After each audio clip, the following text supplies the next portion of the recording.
Welcome to the Project Bring Me Life podcast, talking about the spiritual awakening, metaphysics, and holistic health with artists, musicians, guides, writers, healers, and supporters. So please join us. Wake up and shine on. Hey everyone, my name is Nick Meador and I'm a holistic facilitator. I'm planning a healing and educational trip to Spain this fall. One goal is to walk the Camino De Santiago spiritual pilgrimage, and another goal is to attend the Deep Democracy Institute's annual intensive seminar in large group facilitation. I've been living with chronic fatigue syndrome for the past 4 years, and mysteriously that is what led to me becoming a facilitator. And now I'm also feeling really set on overcoming the limitations that that chronic illness can bring. So any contribution will be appreciated, and if you donate $30 or more, then I will be happy to send you a handwritten postcard from Spain. Please read on for more information, and I'd also appreciate if you could share the fundraiser link with your social media or other networks. Right now I'm on Belle Isle in Detroit doing my daily mileage. I'm up to about 7 miles per day right now, which blows me away considering my history of chronic pain and fatigue. So thanks for watching, and I'll appreciate any help that you can offer. Bye-bye. Hi everybody, welcome to this week's Project Bring Me to Life episode. Thank you for waking up and shining on with us. Thank you so much, everybody. We love you, and this is podcast number 67. Whoa, we're getting up there. Shining bright. Oh, and I think it's great that we're doing this, and we're staying persistent and patient and positive. And now we have a amazing office that we're about to move into called Terra Angelica. Whoa, Land of the Angels. So exciting. So it is very exciting. So let me show you a few pictures. So this is the front of Terra Angelica, and it's just super gorgeous. It might look a little different because we've been working on it, but I just wanted to show everybody who's listening to the podcast right now that Project Bring Me to Life has gotten a little bit more serious, because now we have a center, a wellness center that is being called Phoenix Landing. The Phoenix has landed at the Land of the Angels, and we are pumped. Dude. So we're going to be offering our meditation therapy, Reiki sessions, aromatherapy, sound therapy, and we're doing crystal therapy, card readings, meditation Mondays. Can that be a thing? Yeah. Yeah. So thank you all for tuning in. And this is a beautiful episode with Nick Meador. And on this episode, we are talking with Nick Meador about his chronic fatigue syndrome, and the fact that he's overcoming this fatigue syndrome with a trip to Spain called the Camino de Santiago, or the Way of St. James. Interesting. It really is, and it's great because he's using this spiritual pilgrimage to get through his chronic fatigue syndrome, which he's had for a while, and he's gone through all these, different hospitals and trying to figure it out, and he's been, a holistic person, going on a raw vegan diet. He's really serious about this, but nothing has really worked, and I think this is really helping. We actually did this interview before he left. Nick is now on his travels, and we've been keeping up with his updates, and you can too by checking him out on any of his website links that are available on his page on Project Bring Me to Life. Yeah, so check him out. Check out his GoFundMe that he's doing, and we really hope you enjoy this episode. At the end, we're going to have pictures of his updates. So yeah, pictures are good. And also, one more thing, don't forget, if you haven't already, please put your votes in for the Crystal Chalice Awards. We are going to have that ceremony on November 14th in Cumberland, Maryland at the Embassy Theater, and you can join us. You can buy your ticket right through projectbringmetolife.com. You can check us out on Facebook. There's an Eventbrite link. There's various ways. If you really can't find it, you can give us an email at bringmetolifeproject@gmail.com, and we will gladly help you, because we want everybody to be there. We have this amazing light show. We have amazing music and amazing people to honor. It's going to be great. It's an award show, so check it out, because I'm a little dumbfounded about what is happening. We are doing so many things at once. It's a lot. I'm super excited. We're glad you guys are on the journey with us. We can't do it alone. We really can't, so we need your help. So join us, make the party worth it, and while you're at it, you can come check out Phoenix Landing, because we're really aiming to have it open by then. If all fingers are crossed, 11/11 would be amazing. Sweet. So, hope you really enjoy this episode. Nick's a great guy. He really, I don't know, I think you all will like him. It is a video podcast, so we're really excited. We do love him. And at the very end, a meditation card reading. So, enjoy the podcast. We're going to take a very tiny little break and play one of our sponsors for us who is helping us out a lot. So, please check her out. Sponsors! We'll be right back. Showtime.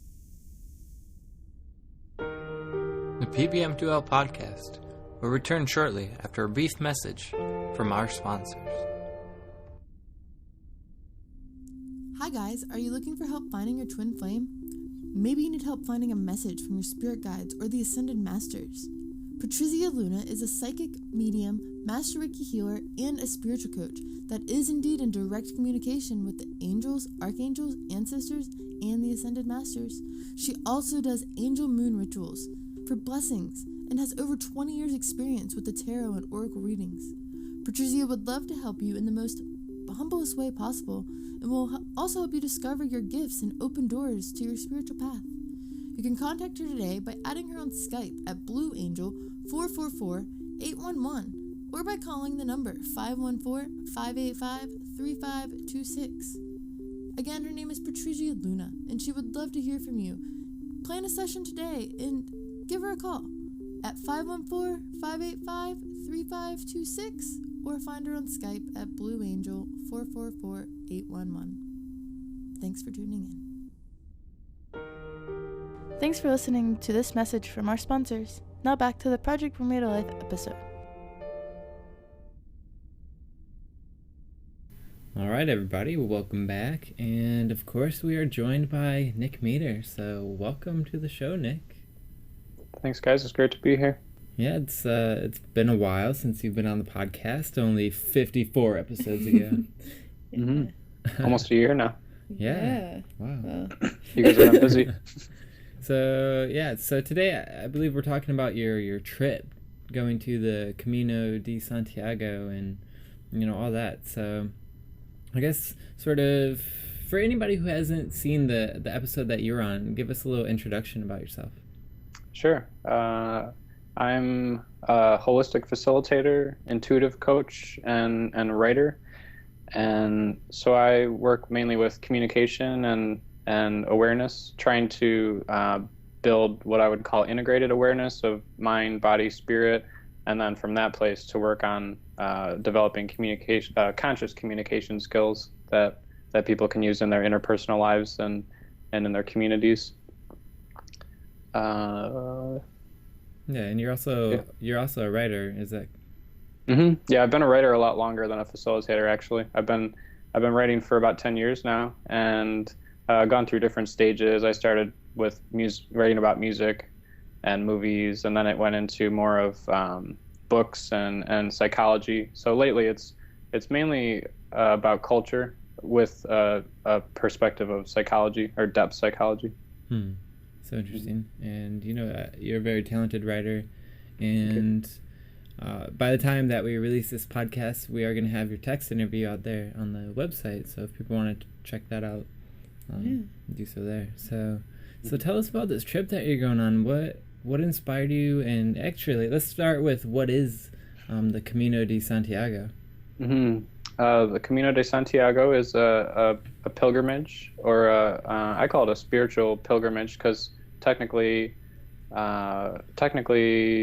it's a Catholic pilgrimage. For over 1,000 years, people have traveled from different parts of the world to visit the burial place of Saint James. That's Santiago in Spanish.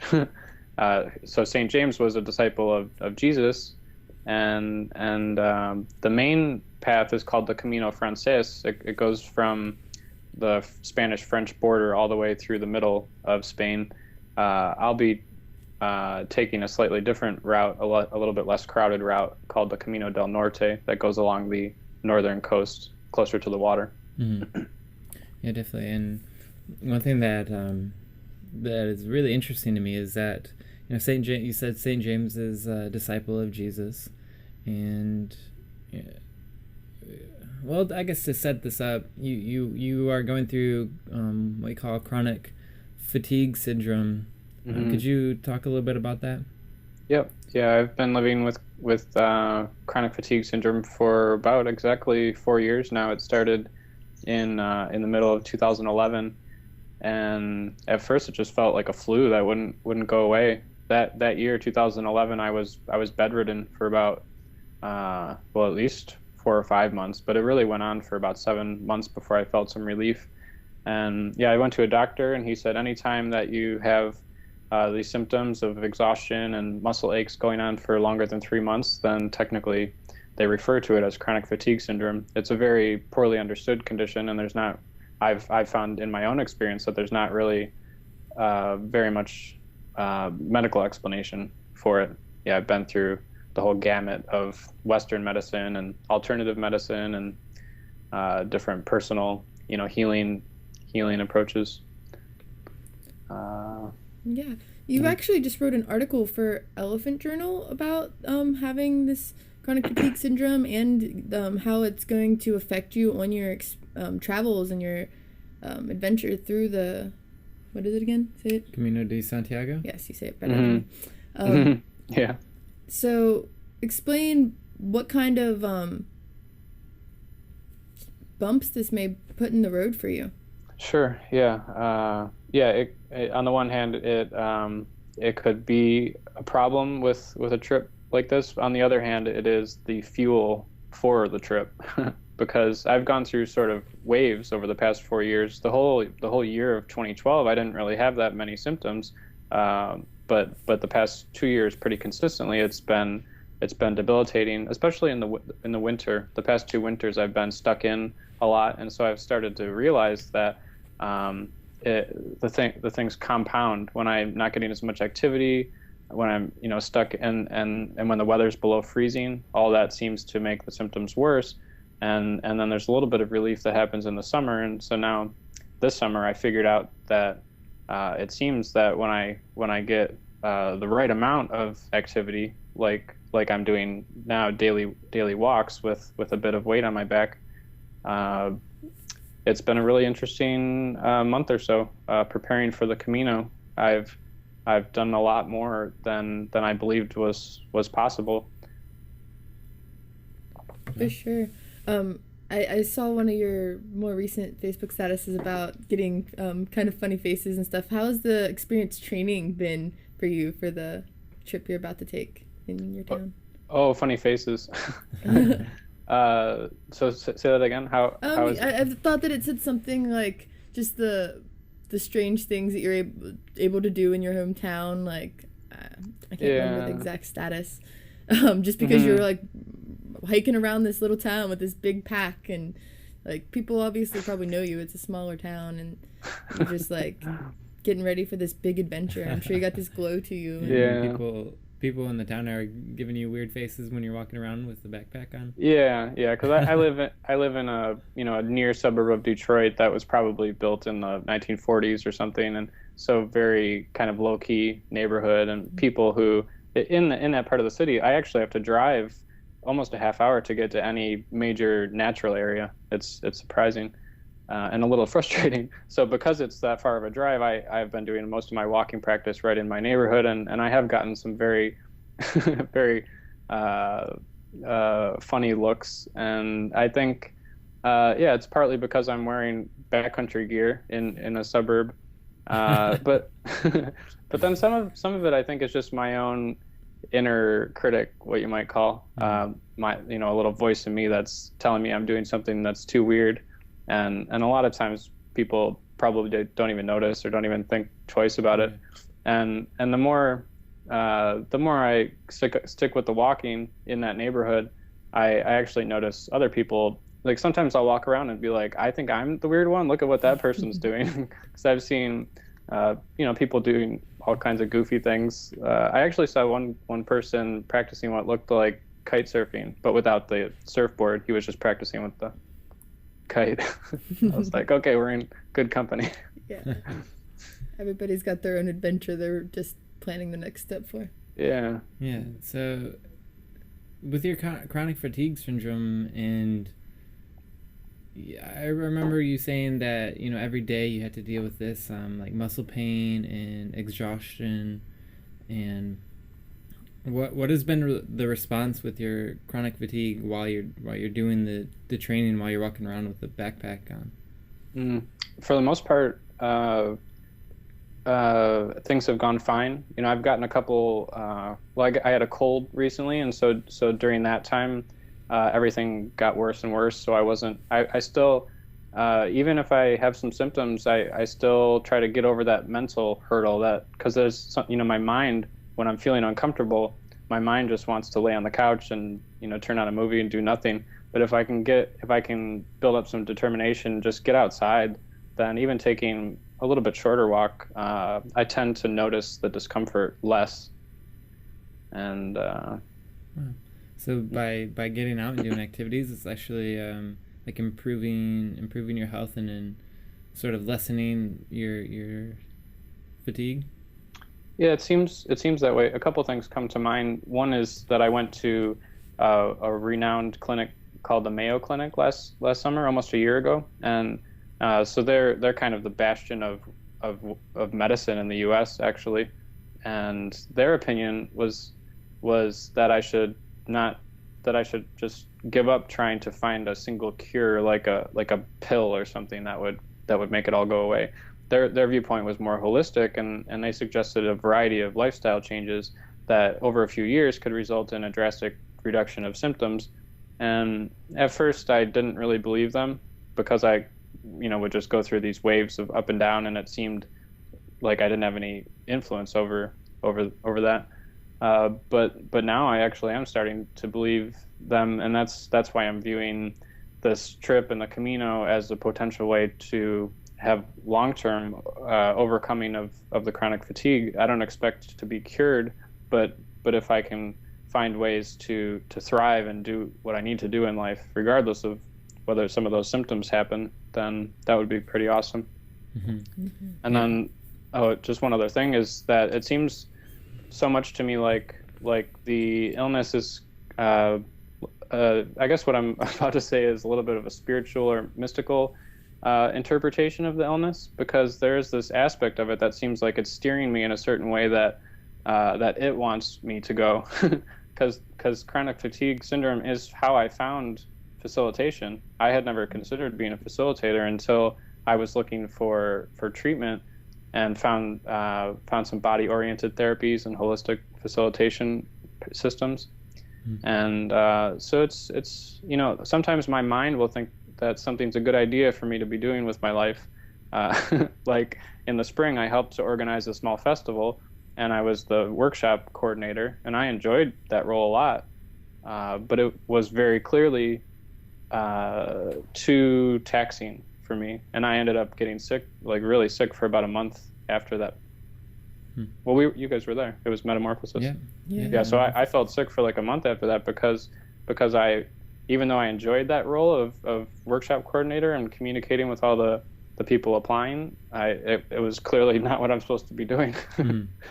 Yeah. Wow. And you talk about, you said it's interesting to think about what goes through people's heads about suffering and spirituality, and you talked about the image that you had while you were doing your walk, which is when Jesus was carrying carrying the cross. What goes through your head when you think about that stuff? Like, what do you think is the connection between suffering and spirituality? Well, it's really strange when that image pops to mind, because I haven't been religious in a long time. I was raised Catholic, but when I was younger, I wasn't really able to relate to any of the stories or religious symbolism, and so for that to come to mind when I'm on my walks, it's been surprising to me. And I wonder if part of this trip's purpose will be for me to kind of make peace with some of those aspects of my youth that at the time were challenging for me. You know, like to make peace, you know, because I'm going to be encountering dozens of Catholic churches and cathedrals along the way, and the Cathedral of Santiago. Yeah, and then as far as suffering and spirituality, that's another thing that's I've had mixed feelings about that, because I wouldn't want to promote the message that people should just stay in a state of suffering, you know, glorify suffering, and that I think I have done that in the past, because I've also before the chronic fatigue started, I was suffering from chronic depression, actually, and they've become intertwined, because when the fatigue symptoms get worse, it's hard. It was hard at certain times to keep my mood up. So there was a time in the past where I kind of glorified that depression type of suffering,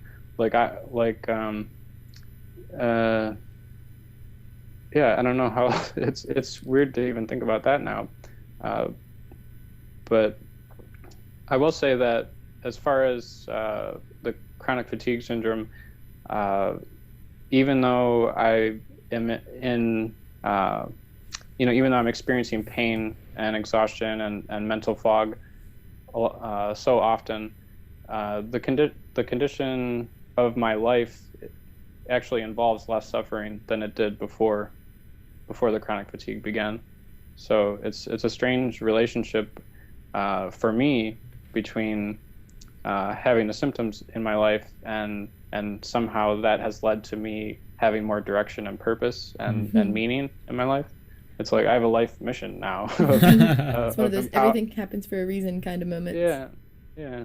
It's like I can deal with some physical discomfort if there's a reason to be alive, and you know, to try to make a difference in the world. And I have a life mission of empowering and liberating people, and life feels better with a mission. That's seems to me. Yeah, definitely. Life feels better with a mission. Yeah. I like that trip. Yeah. So, is this would you consider this trip taking the next step in your life mission, your life purpose? That's the way it feels. Yeah. Partly because the trip I think will allow me to overcome, not only to get more physically capable, but I think the trip will involve a lot of overcoming mental hurdles.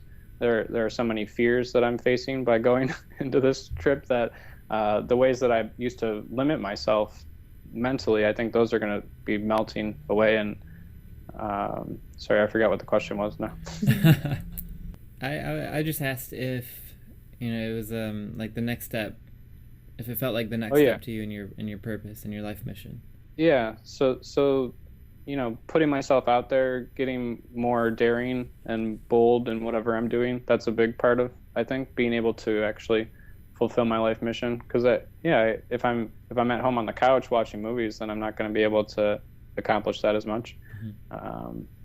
And then the other part of it is that in addition to walking the Camino, I'll also be attending a 10-day training seminar in large group facilitation with the Deep Democracy Institute.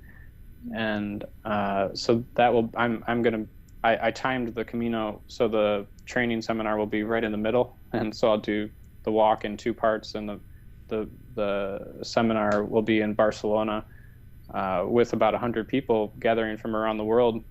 And so that training will, I've done similar kinds of training, and I'm sure I'll do a variety of others in the future, but this feels like it'll be an important step towards accomplishing the mission, for sure. What is you said seminar, lecture? What is it all about? Yeah, it's called, the Deep Democracy Institute has an annual intensive seminar. This is, I think, their 4th annual one. They're kind of a decentralized think tank and leadership institute, and so they do this intensive in a different place each year. I think last year's was in Armenia, actually. And so this year it'll be in Barcelona, and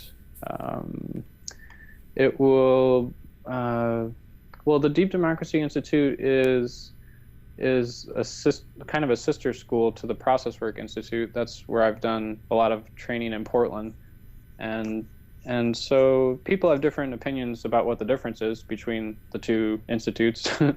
To me, it seems like the deep democracy approach is a little bit less reliant on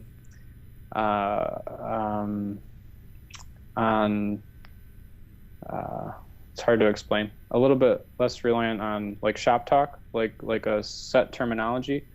It seems to me like they're working more in the public realm, working more with organizations like governments or corporations, organizations that have a lot of power, which makes it really important work, and work that I would like to do in the long run. Right now, my focus is on what you might call self-development workshops, but then I would like to do more consulting, communications consulting in the future. Mm-hmm. Yeah. Mm-hmm. So let's take it back to the trip that you're about to take, the Sure. Camino de Santiago. You said that you were having some fears about it. What are some common fears that are going through you while you're preparing for this trip? Well, this will be the first time I've traveled abroad by myself, and so that's always something that I've wanted to do, but was kind of too afraid. I mean, that's a big step to go on such a adventure by yourself. That was going to be one of my questions here in a minute, so I'm glad Silo touched on it and that you mentioned it. Like, how you're going on probably plane, obviously, to get there, but how are you planning on staying? Are you sleeping in a tent on the side of the trail? Are you trying to get different hotels? Like, just being by yourself is a completely different experience than traveling with a group or even a partner. Yeah, they actually have a really well-developed infrastructure for the Camino, where they have what they're called albergues. That's basically a hostel for pilgrims, and so especially on the Camino Frances, the really popular route, there are albergues every few miles probably. On the route I'll be taking, I've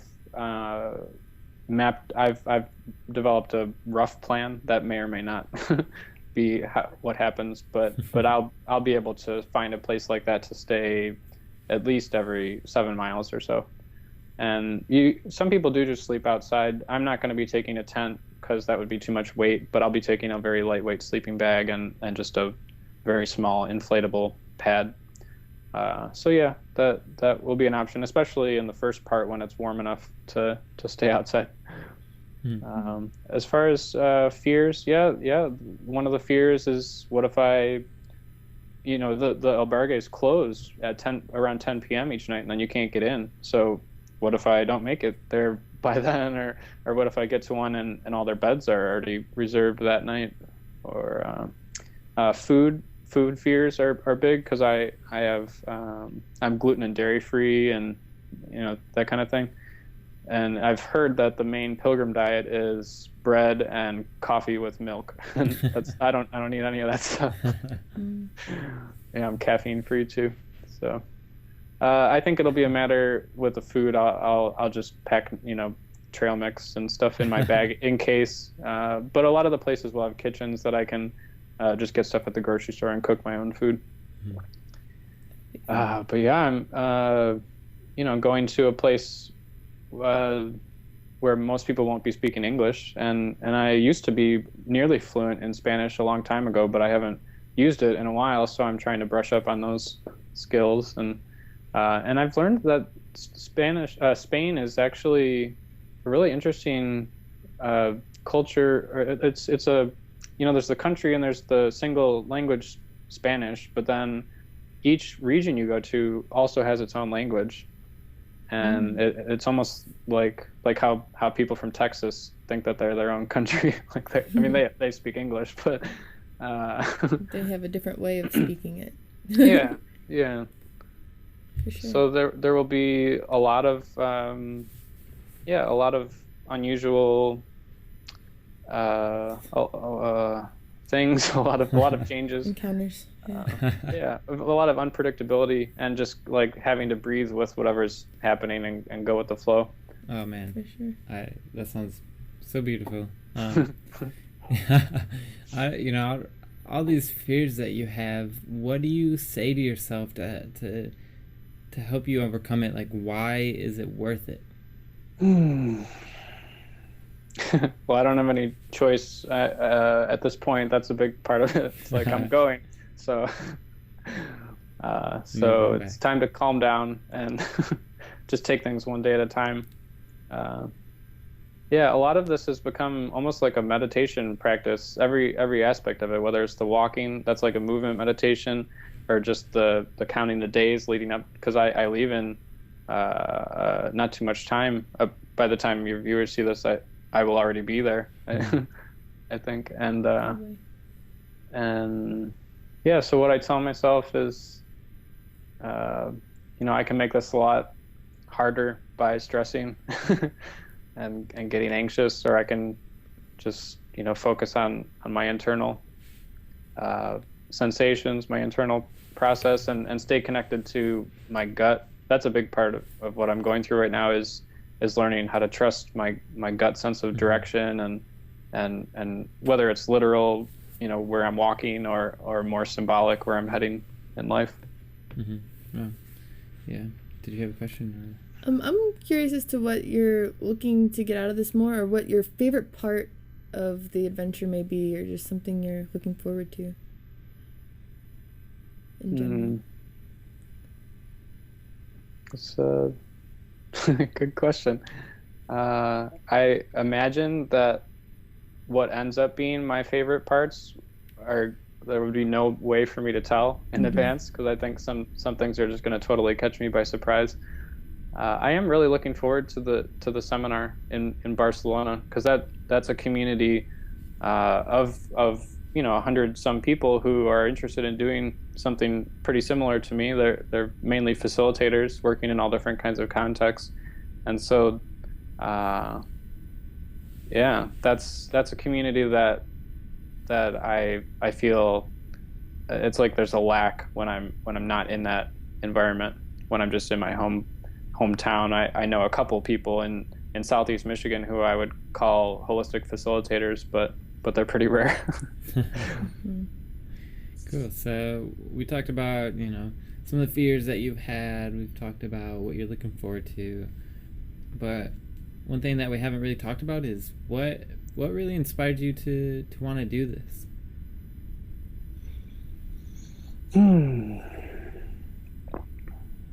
Well, I have a friend who walked this specific path, the Camino del Norte, 2 years ago.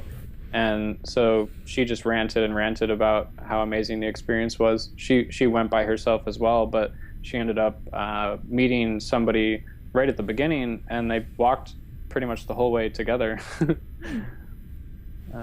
So I think that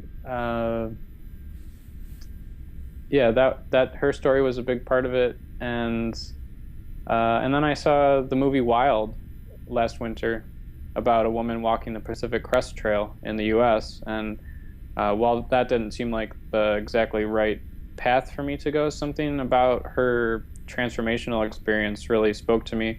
It really felt, I think it spoke something about how this kind of thing could turn my life around. Maybe turn it around from how it's been the past couple of years.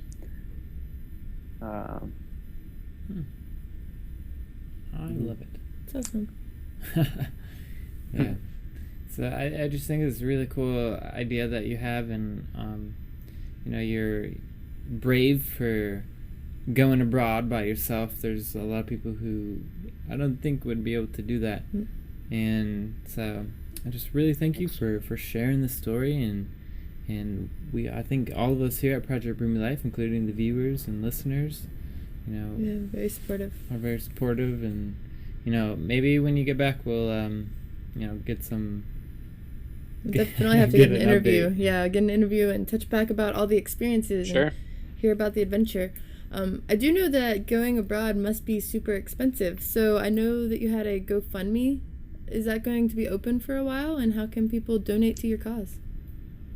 Yeah, I am going to leave the fundraiser going throughout the trip, because I'll be posting I'll be posting some public updates, and then also probably some behind the scenes updates for people who donate.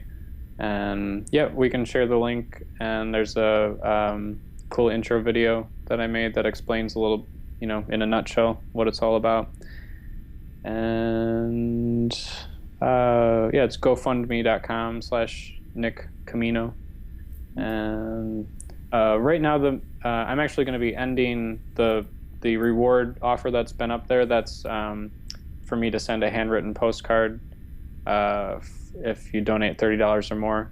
It'll be hard for me to track that while I'm on the trip, so I'm gonna switch. I'm developing a couple ideas for different rewards that I'll announce in the next few weeks. Beautiful. I read on your GoFundMe that it's about $30 a day for the trip. Is that about right?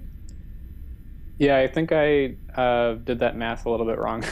It's about 35 euros per day on average to walk the Camino, and that goes. Most of the albergues are just about 5 euros per night, and then the rest of it's for food essentially and supplies, because you need toiletries and bandages and things like that. So each day on the Camino would actually be about $40 US. Mm-hmm. Yeah, and on my fundraiser, I've listed out where all the money will go to which specific things. Nice. Beautiful. Very beautiful. Is there anything else that you wanted to mention for the interview that we didn't get to? The only other thing I was wondering if you guys wanted to do some dream work. And you do the dream work as a facilitation. Is that what you'd agree with that? Yeah, that's one of my favorite types of facilitation right now is to work on people's dreams. Okay. And did you want to sort of do a little demo for any of the audience members in case that they were interested in it? Sure. Yeah. Why don't you just tell me a little bit about a dream that you've had recently that had a lot of energy for you? Okay. Yeah. So this is a dream, and actually you were in it, Nick Meador, and it was very interesting because I remember we were at this townhouse, and it started off as a hotel room, and just like a single floor hotel room. It was just one room, and we walk in, and then all of a sudden I found stairs. All of a sudden there were stairs there, so I walked up, and then all of a sudden it's like a 3-story townhouse that's like a cabin. It's really beautiful. Me, you, I think Nick Bryce was there, and then some girl, I think that was your girlfriend, or some lucky girl that you were with at the time. And so many things happened that it's hard to recall all of it, but I specifically remember jumping on the bed. I remember I went out to the 3rd floor, and there's a deck. I went out to the deck, and all of a sudden there's like 30 monkeys who are like jumping from tree to tree, like coming closer and closer to us. And I was like, everybody close the windows and close the doors. We don't want these monkeys getting in here. And I remember I ran into the door and closed it and was like holding it shut, and the monkey was trying to get in. I was like, no man, no monkeys in here. And I don't know. It's an interesting thing. Yeah, actually I think what happened was that I forget who transformed into who. It might have been Nick Bryce was there, and then you transformed into Nick Bryce. Interesting. And then I felt like you and Nick were the same person. You guys have like the same soul, just different bodies.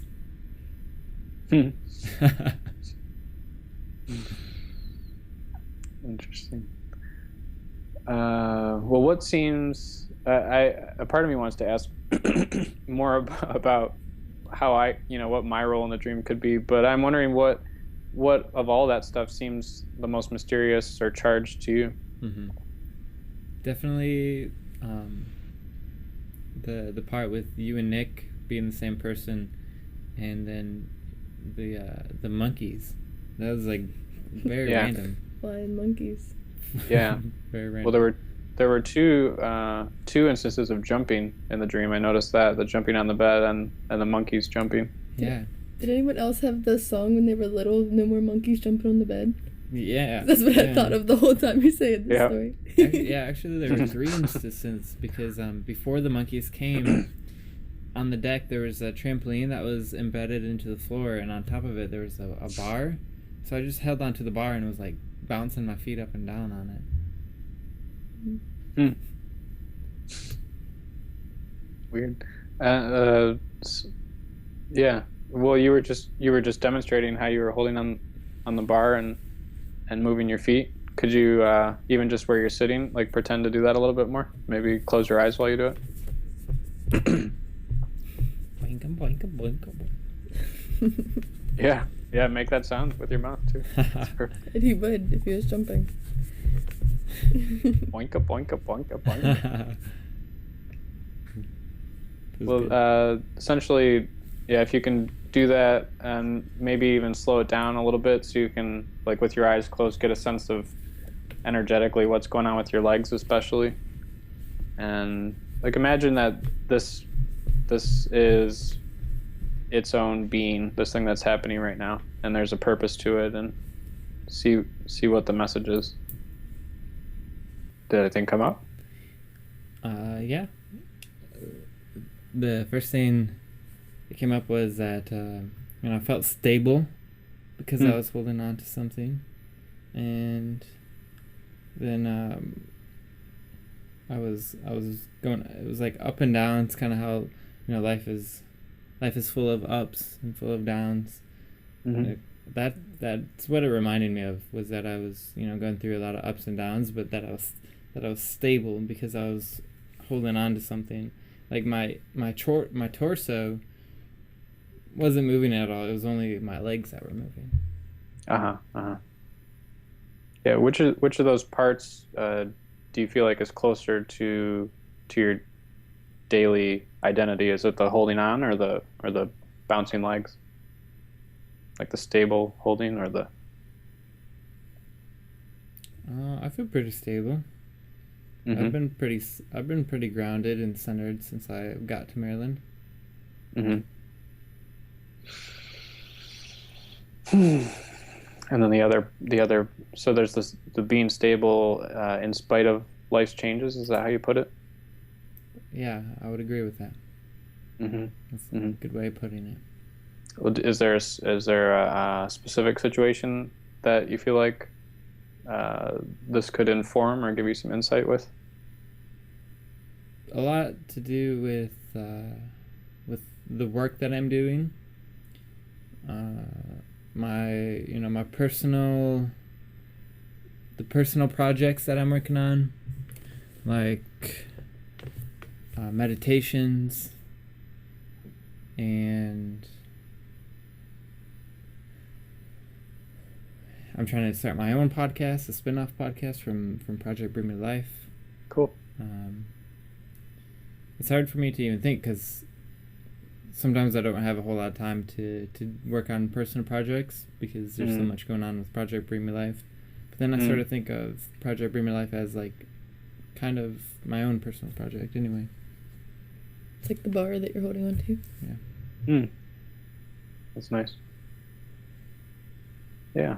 So can you think of ways now that you can hold on to that bar, keep that connection with this project that you guys have done so much to make awesome, and also keep the movement and the energy flowing with that other stuff that's coming up? Yeah, definitely. I think the podcast is really the like stable thing for the project, because it's the one thing that we've been consistent with since the beginning, since last year. I have something to tell people when I connect with them. Like, yeah, I do podcasts. And people are like, oh, I love it. Tell me more about it. Does that feel complete to you? Or Is there anything that No, feels... I think that's great. I think that was really cool. Okay. For sure. All right, thank you for that demo. Yeah. And Thank you for going in the hot seat. Yeah, you're welcome. Awesome. Well, we wish you a great adventure. We are excited to hear from you when you get back. We want to hear all your stories and meetups with people and just experiences, and we'll have to live it through you. So be prepared to share your story and change lives with it. Definitely. All right. Thank you, Nick. We love you. Yeah, I love you guys. It's We'll see you when you get really back awesome. in November. It's been wonderful talking with you. Me too. Bye. Shine on. Bye. Hi everybody, it is Shantastic Shine here with this week's Shantastic Shine card reading. I've decided to use my Angel Therapy deck this week because we've been working with the angels a lot, and I think it's important to really just ask them for their counsel and what is good time to or good things to do at this time. We got the new moon rolling in right when this podcast is about to air, and it's just really important to ask our angels what the best thing to do is. And I've also had a lot of people asking me recently how I'm able to do all the things that I do and not only keep up with them, but try to help as many people as I possibly can.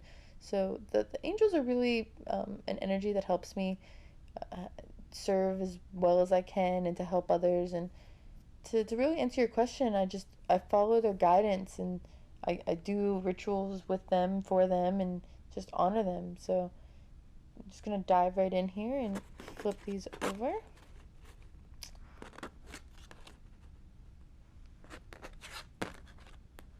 Awesome.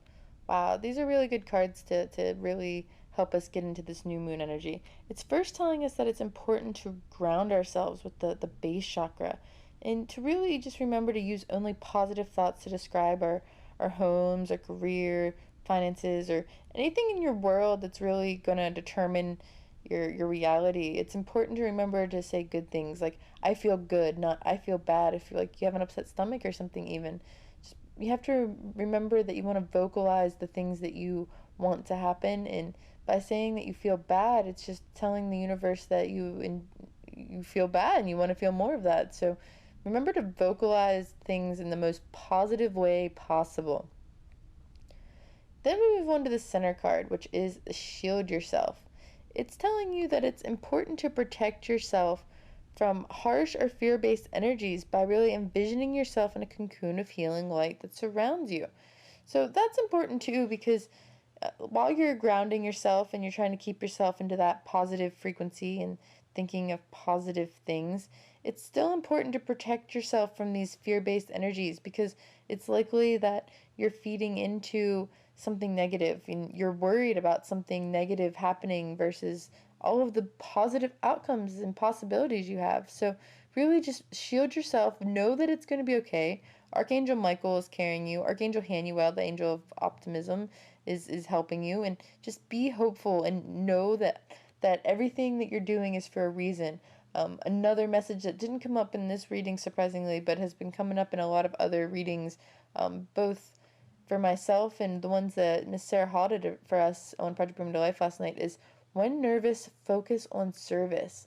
If you're nervous about the outcome of a situation or a decision you're making, remember that it's more important to just focus on the service that you're going to be able to provide others, the things that you're doing to help the world and those around you. That's a really important message.